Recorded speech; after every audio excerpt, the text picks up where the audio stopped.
રાણી જય શ્રી કૃષ્ણ. જય શ્રી કૃષ્ણ. વેદલા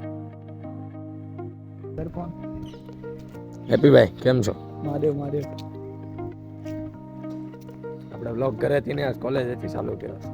તો આજના વાયવા સ્ટાર્ટ થઈ ગયા હતા ને વાયવામાં થોડોક ફેર હતો કે સાથે પ્રેક્ટિકલ પણ સબમિટ કરાવવાના હતા લખીને. તો બધા પ્રેક્ટિકલ લખવા મળ્યા અને ફાઇનલી મારે પ્રેક્ટિકલ લખાઈ ગયા હતા. અને વિરાંગ વાયવાનો ક્લાસ જોઈન કરી. पर मैं बहुत नर्वस हूँ. क्यों? क्योंकि मुझे नहीं आता. વાયવા પતાવીને ઉત્તમભાઈ બધા આટલું મંચુરિયમ લઈ આવ્યો અને એ મંચુરિયમ જોઈને આર્યનભાઈ બધાને ચમચી આપી દીધી. એની સાથે જે બધું ખાઈ પીને આર્યનભાઈને સોરાની મસ્તી કરતા કરતા અમે બધા આવી ગયા હતા સુરત. સુરત આવીને ગાડીમાં પંચર પડી ગયું હતું એવું અમને લાગ્યું, પણ અમારો શક નહોતો, એ વહેમ જ હતો.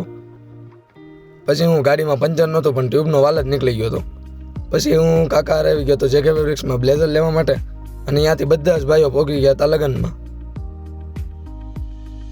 પાર્ટ 2 જોવા માટે બન્યા રહો.